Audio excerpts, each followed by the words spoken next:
The bass is one of the core foundations of any electronic dance music track, and if you get it wrong, it can kill an otherwise decent idea. Today, I'm going to show you how to pick the perfect bass for your track. We're going to be looking at what the different parts of a bass sound are, how can you process it to get it sounding huge, can the bass be in stereo, and if so, what should you look out for and how do you do it properly? All these questions and more will be answered today. But firstly, let's look at the difference that a good bass sound can make in a track. So here are two ideas, first with a bass that doesn't really suit the track, and secondly with a bass that fits it well.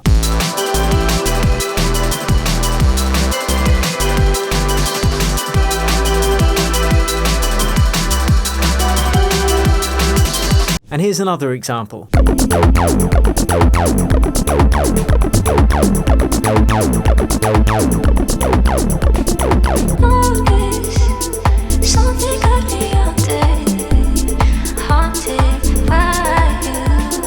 So what is it that makes one bass sound wrong and another one right? Well, we'll get to that in a couple of minutes. First though, I want to give a huge shout out to my accelerator students who in the last 12 months have racked up tens of millions of streams on Spotify between them. I'm so proud of them for putting in the work, and you can check out some of their music below this video. You can also download my sound design bible, which is going to show you step by step how to create any sound you can imagine, including bass. Okay, let's do it. How to pick the perfect bass for your track. So firstly, let's look at the different types of bass that you might use in your music. So the main bass in your track will most likely fall into one of four categories. So let's listen to a couple of examples of each category.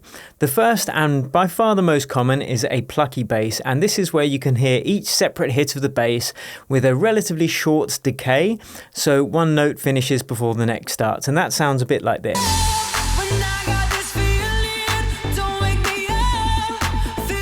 So that's a house music version.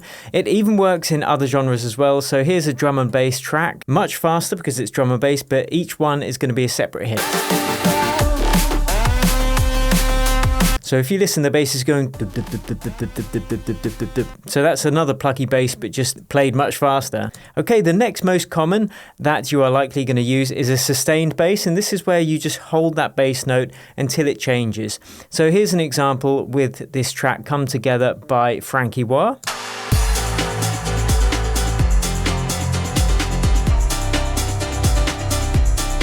And if you're struggling to pick up on the bass, you can always put a filter on your track and just kind of take out the high frequencies, and then you can focus more on the bass.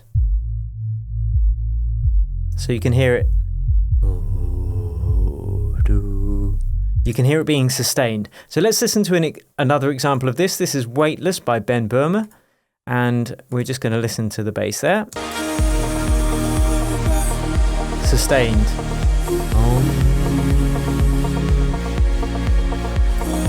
So those are by far the two most popular types of bass, a plucky bass and a sustained bass. But now let's listen to something that kind of combines both of those. So we're going to listen to this track by Stefan Bodzin called Singularity. And this is actually a sustained bass, but there's a slight pluck at the beginning, and that's done with a filter envelope, which we'll touch upon a bit later. So let's listen to see what that sounds like.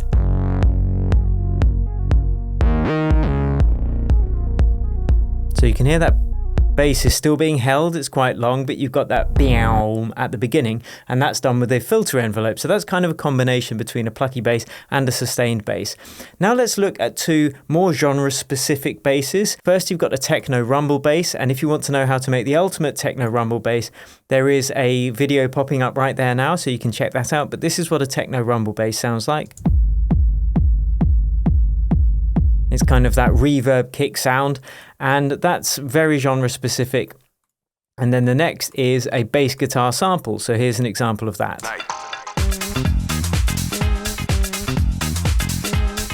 And the reason those two are different is because they're going to be created in a different way from the standard pluck bass and the standard sustain bass. So with regards to the bass guitar, that's nice and simple, so let's square that off right away. It's best to use a sample pack rather than trying to create it from a synthesizer. Best one I know is the Rickenbacker bass by Contact. Sounds like a real bass guitar. and the other one is Spectrasonic's Trillium bass as well. So if you do want to create that live bass guitar sound in your track, but you can't play a bass or you don't have the guitar, I recommend those two sources, Contact Rickenbacker bass and the Spectrasonic's Trillium bass. So those are the four main categories of bass, but you don't need to just use one category in each track that you make. Some tracks might use two categories of bass. So in this example, I Got You by Duke Dumont. Let's just have a listen to the verse section of the track, which has got a sustained bass.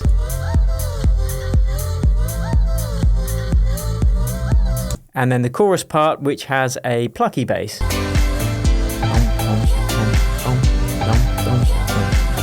So that just goes to show, although there are the four main categories, you might use two categories in one track. Okay, so now we understand the main categories we're working with, the next most important thing is to decide which categories you're going to use in your track. Here's how you do it. Preparation step 1 is trust your gut, and by that I generally mean listen to a lot of music in the genre that you are producing, but not only the genre you are producing, but just music in general that you enjoy listening to. Now, people like to speak about originality, but generally they're kidding themselves, and it really pays to listen to reference tracks to get an idea about the kind of bass you should be using in your track. Now, there is an exception to that rule, and I'm about to touch upon that, but the more music you actively listen to, the more you'll understand why certain basses are used in certain situations and what kind of vibe they impart to the music. Now, preparation step number 2 is the exception I was talking about, and that's experimentation. This is where you can stumble upon happy accidents. Sometimes a new piece of hardware or a new piece of software is released into the marketplace that just allows creativity that wasn't possible before. A couple of examples of that would be Skrillex, who created this really interesting, fresh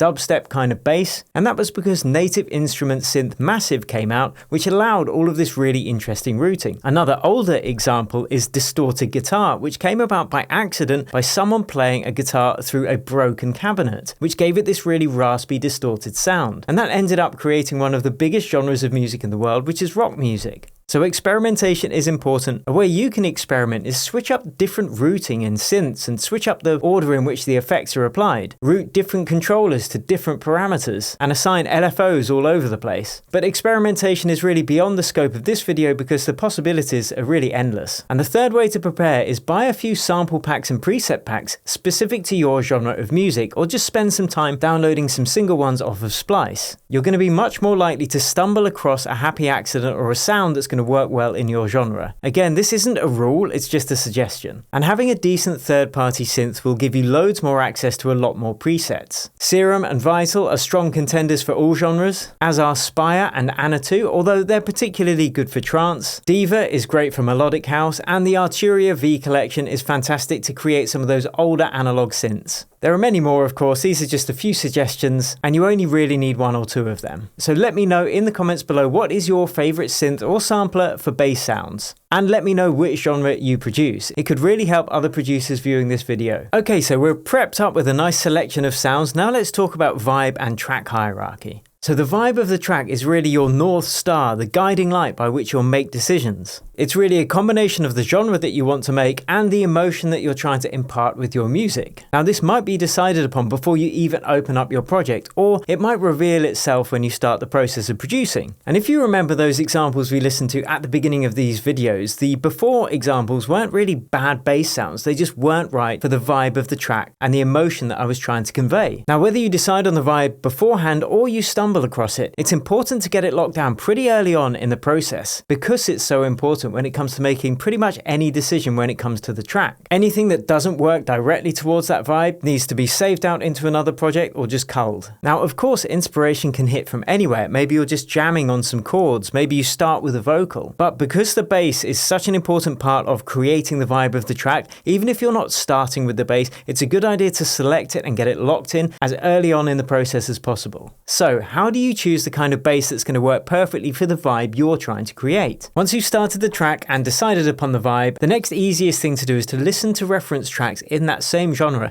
to hear what kind of basses they're using to create the vibe that you want. But over and above that, there are more things that we need to look at. The first is look at the bass pattern that you are planning to use. And you want something that's going to complement the other elements in your track. So for example, if you've got a staccato melody, maybe you want a legato or sustained bass to complement complement that melody and not fight with it too much. Conversely, if you've got a smooth legato melody, or perhaps just strings or a very smooth vocal without many syllables in it, then you might want your bass to be more staccato to bring the groove to the track. Now, of course, you might want a staccato melody and a staccato bass line, but always make sure that it's adding to the vibe that you want to. So let's look at a few of these options that we've just spoken about. So here we've got a track idea with no bass line at the moment, and it sounds like this.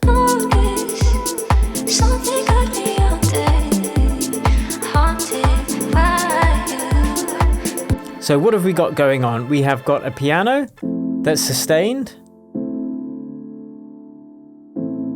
We have got the vocal, which isn't that smooth. It's got quite a lot of syllables in it. And then we've got this little riff as well, which is obviously staccato. So we've got a couple of options there. We could have a nice, smooth, sustained bass line that's going to complement that floaty vibe, and that could sound like this.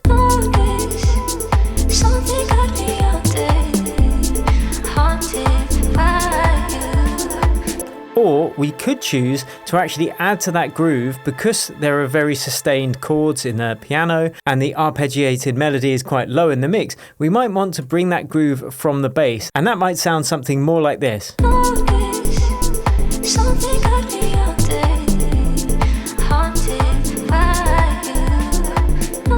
So either option works, but it's a conscious decision on what kind of vibe you want to be bringing to your track. Now, another thing to consider is not just the actual programming of the arrangement of the bass, it's whether it should be a subby bass with just low frequencies, or whether you should have mid frequencies in there as well. And again, this is something that you want to listen to your reference tracks to get guidance on, but also consider what else is going on in the track. So our piano is quite subdued,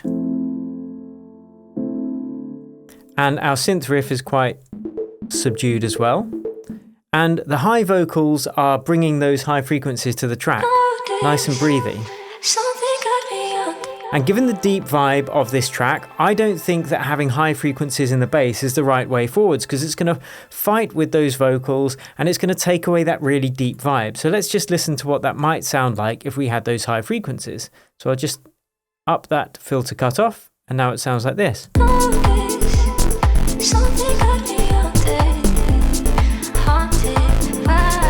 Which, if you just had the kick and the bass and the drums on its own,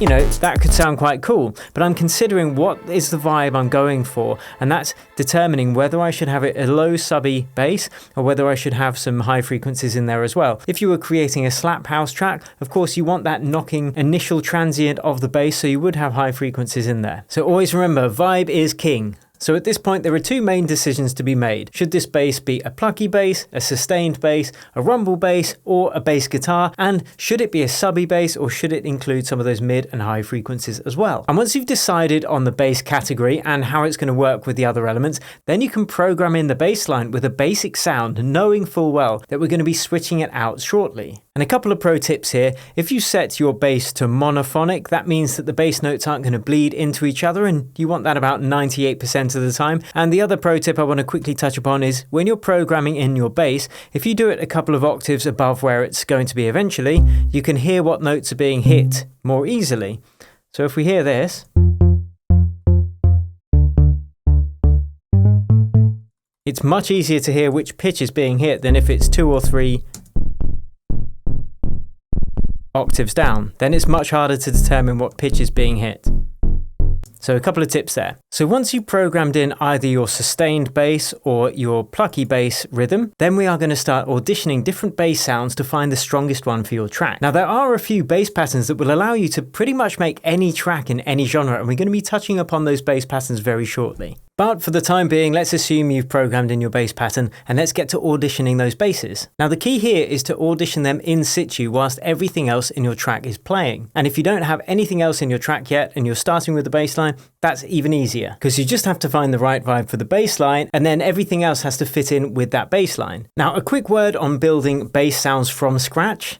Unless it's a very simple bass that you can make in a couple of minutes, I recommend starting with a preset and then just tweaking it to fit perfectly in with your track. And that's because building a bass patch from scratch, if it's a complex bass, could take a long time. And keeping the flow going when you're producing is super important, and that's why I said earlier, having a good selection of bass presets is, in my opinion, the best way to work. This video is more about selecting the right basses rather than building them from scratch, as that's a much more in-depth subject, but you can check the video out that's popping up there that's going to show you how to build some of the most popular bass sounds in dance music. So, as I was saying, I will usually pick a bass from a synth preset as there are so many available, and it makes it quick and fun to listen through them and preview them. Now it's a case of playing your track and then switching out the presets as you're playing it.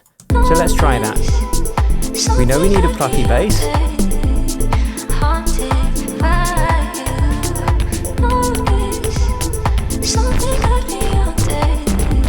Okay, I'll put this up an octave.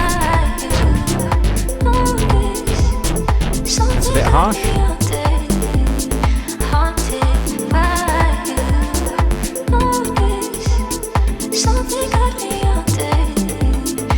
That's quite nice.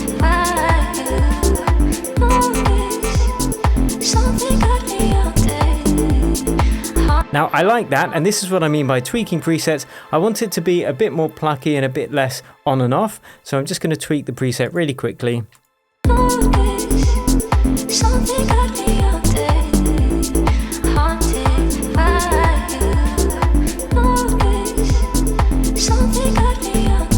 Just increase the release. Okay, so I like that one, so I'm going to keep it. Now the next thing I want you to do is duplicate that bass line here.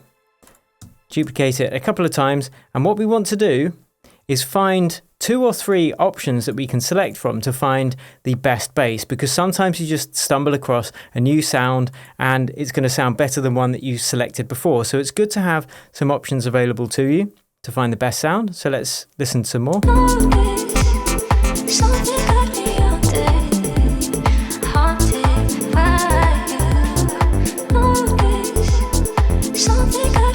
Again, let's tweak it.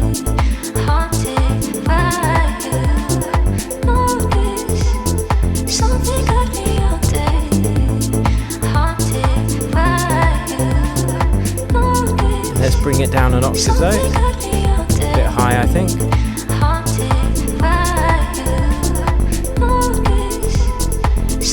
And then once you've got 2 or 3, it's just a case of previewing them in situ like this and A/B testing. So, do I prefer the first bass? I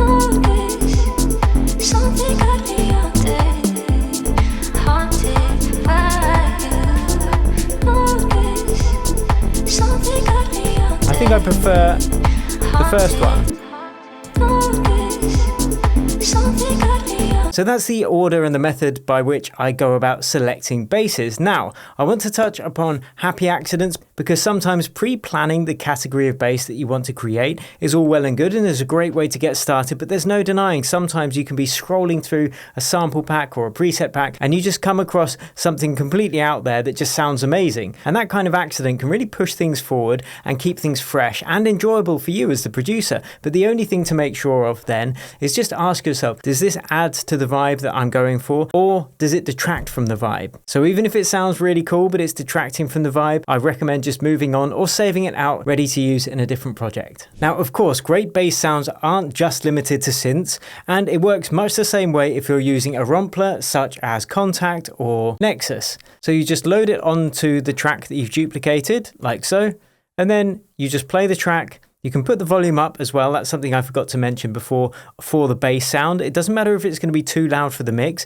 but you want to hear what's actually going on with the bass sound. So that's another tip I forgot to mention. Make sure the volume's a bit louder than it will actually be in the final mix, and just scroll through those presets much in the same way as the synth.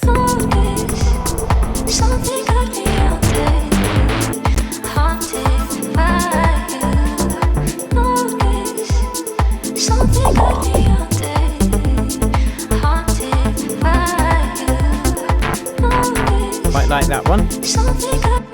Now, I will say I generally prefer to use synths for bass because I prefer the amount of control you get with all the different parameters. And the last option for a bass sound that you might want to consider is a one-shot sample. But there's a couple of extra things you need to consider in that situation. So if we just get rid of this Contact and we load in a basic sampler, let's load in the simpler in Ableton, but it doesn't matter which sampler you use in whichever DAW, and then go to a sample pack of bass sounds. The easiest thing to do is if you have a bass pack where all of the bass sounds, all the one shots, are sampled at the same note. Ideally on the note of C, because then it's automatically going to be in tune with your track. So if we just drop that in, I'm just going to put it up an octave. And then we can just hot swap through this bass patch or bass pack.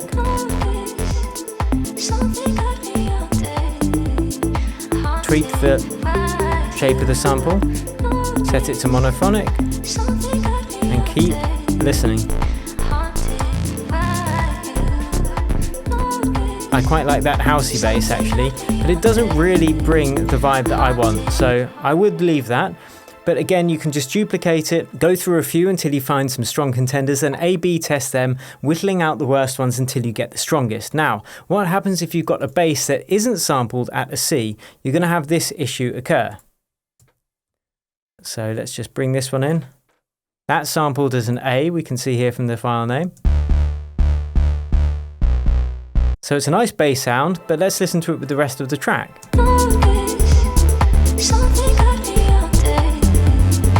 It's out of tune, and that's because this wasn't sampled at a C. Now the way that you can fix that is we need to change the transposing here. We need to transpose this sample rather until it is on a C in effect. And the easiest way to do that is to get a basic patch that you know is tuned correctly. So a piano preset or even a synth preset with a saw wave, hit C on that instrument. There's C. And then switch back to the bass, and by ear, transpose it until it's the same note when you hit the same note on the keyboard. So that's C and that's C. So now I know that this bass line is going to be in tune. Now if you struggle to do it by ear, you can use a tuning plugin. There's one that comes with Ableton, and you can use that to help you tune it. But always hit middle C, or C at least. So this is where we started. And you can use this tuner to just visually see when it is tuned to C. There we go. So now let's listen to that in situ with the rest of the instrument.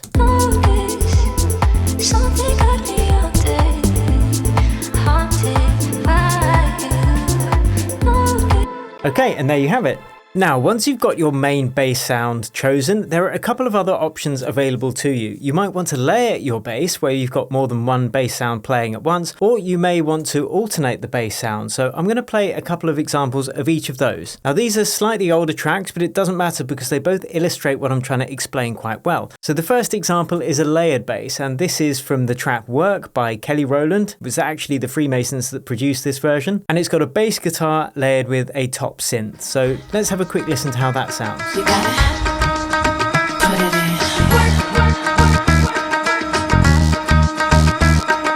And you can hear that top synth bass really fattens it up. But the trick here is, and this goes for layering all basses, is that that synth bass has actually had all the low frequencies filtered out, so it's not clashing with the real bass guitar. It just tricks our ears into thinking that it's a big fat bass, but really it's just those high frequencies. Now, example 2 is an alternated bass where you get one bass and it kind of dances in between the other. And in this example, we're going to listen to the Eric Prydz version of Proper Education.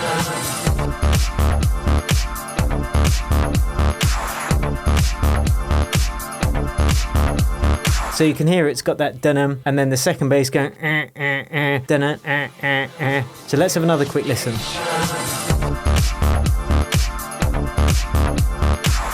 And that's an example of an alternating bass line. So at this point, you've chosen your bass sound, you've whittled it down to get the best one you want. If you want interplaying basses or layered basses, you've sorted that out, EQing out the low end of the upper basses. Now let's get the absolute most from our bass sounds. So the thing that I think is most important is separating out your sub bass from your mid bass or your upper bass. And this is because when you add stereo width to the lower frequencies, you can really run into some phase cancellation issues. And I want to give you an example of what that does and why you want to avoid it.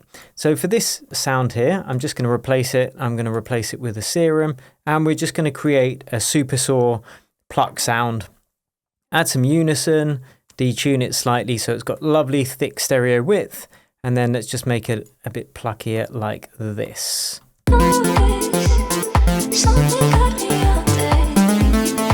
Okay, now let's drop it down a few octaves, which we can actually do within Serum. Let's just do it within Serum.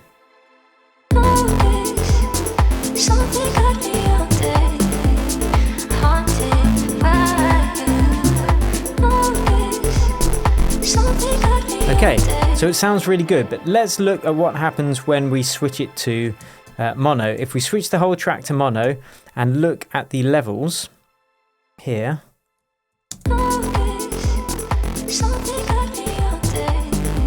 you can see it's pretty uneven the way it changes from left to right. And if this is really pronounced, sometimes your bass will just sound quieter, and you really want a very solid low end under about 100 to 120 Hertz. There's a couple of ways that you can do that I've shown on other videos. The easiest way, and the way that I like to do it, is just have a second bass that's called sub bass, like this. And then let's just filter out the top end of this sub bass like so. So everything over about 120 Hertz. And then we'll go into the Serum and we're just going to take off all of that unison. So then this is in mono.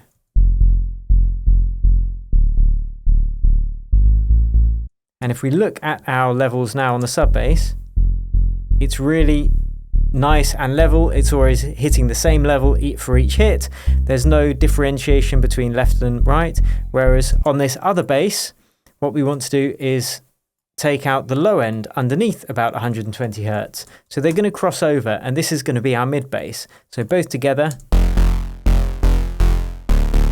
we've still got that lovely solid low end with the sub bass, and we've just taken out the sub bass from the initial bass.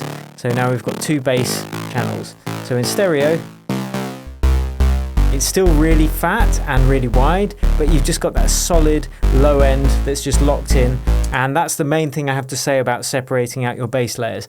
Now, in terms of more processing, a way to get your bass sounding a bit fatter, if you're feeling it's not fat enough, is saturation. Now, something like the distortion unit, what's it called? The Soundtoys Decapitator is probably my favorite for bass. You can really just get it sounding a bit fatter. And you can play with all the different settings, the different modes. That sounds good. So that's where it was.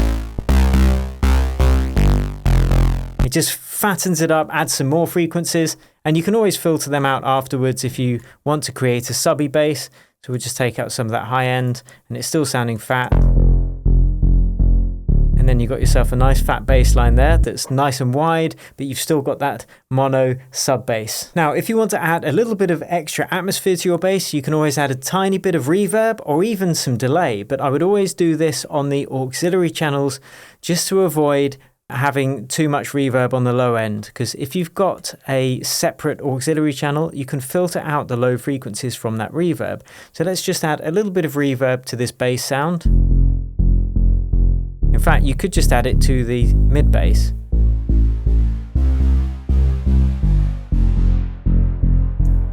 And we can EQ that bass separately, that reverb separately, sorry. So it's subtle, but it just adds more life to that bass. Now, as I touched upon, a key part of this process is having an idea about the kind of bass that you want to create beforehand, and then programming in the MIDI before you start selecting and hot swapping the bass. I also mentioned there are 5 bass patterns that will almost certainly allow you to create any track in any genre, and I've put them together for you in this video here. These bass patterns are used in some of the biggest dance music tracks from the last 20 years. But before you check that out, if you enjoyed this video, please like it, share with your friends, and consider subscribing to my channel for music production tips each and every week. I really appreciate it. Thank you so much for watching, and I'll catch you over at that next video. It's going to make your bass line sound awesome.